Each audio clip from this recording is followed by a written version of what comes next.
e misteriosa. Uma terra que não é propriedade de nenhum país. Um território da ciência. É o que prevê o Tratado da Antártica.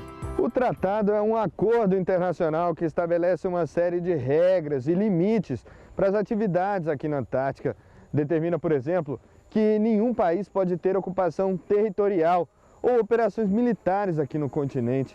Define ainda que não pode haver exploração econômica, que esse deve ser um território de paz e de liberdade para o desenvolvimento de pesquisas científicas. E o Brasil é um dos 29 países que estão entre as partes consultivas no âmbito do tratado, ou seja, tem poder de voto e podem decidir o futuro do continente gelado. O Tratado Antártico ele é de 59 e ele passou a vigorar então em 1961, justamente num contexto de Guerra Fria. Então ele é uma experiência realmente exitosa em termos de convenção internacional. Hoje nós temos 53 países que são membros do tratado e nós dividimos esses países em duas categorias, né? As partes consultivas e as partes não consultivas. O Brasil é uma parte consultiva, o que quer dizer que ele tem direito a voto nas reuniões das partes do tratado. Mas todas essas partes, todos os 53 países, têm acesso irrestrito ao continente antártico para pesquisa científica. E é a ciência que garante a presença do Brasil nesse espaço. A Antártica não tem dono. A Antártica é de todos. Então é preciso que nós estejamos lá, conhecendo a Antártica, explorando a Antártica, produzindo pesquisa e conhecimento e repartindo isso com outras nações da Terra. O país aderiu ao Tratado da Antártica em 1975 e, para ser membro consultivo do sistema do tratado, desenvolveu um importante programa científico. Essa pesquisa diversificada, aliada à presença brasileira aqui, com a nossa estação durante o ano todo funcionando, ela propicia também ao Brasil continuar como membro consultivo do Tratado Antártico.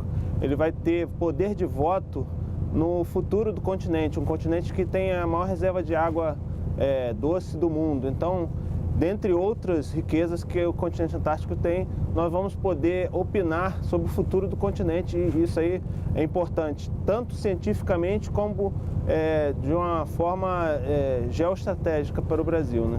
Na década de 90, outro instrumento internacional reforçou a proteção ambiental sobre a Antártica, o Protocolo de Madrid. Ele veio, corroborar com o tratado, mas designando aquele continente todo reservado à ciência e à paz. E isso é muito interessante, né? Porque aí só os países membros que fazem parte do tratado hoje têm lá suas bases de pesquisa dedicadas exatamente à ciência e à paz. Isso faz com que impeça que a gente tenha explorações, né, de petróleo, de minérios, etc., e também faz com que a gente desenvolva muita pesquisa. Isso é muito bom para os países que estão lá no tratado, fazem parte do tratado. O Brasil monitora de perto os impactos que provoca nesse ecossistema. A gente formou o grupo ambiental, o grupo de avaliação ambiental, que chama GAN, que faz parte desse programa antártico, e o grupo ambiental é responsável por fazer toda a avaliação do impacto dessas pesquisas que vão acontecer lá.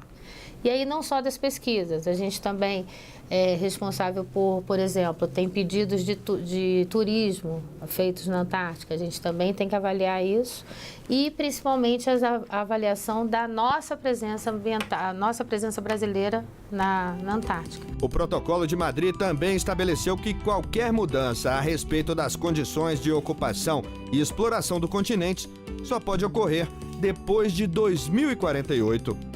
Então, em 91, esse protocolo foi assinado, foi adotado pelas partes, e em 98 ele passou então a vigorar.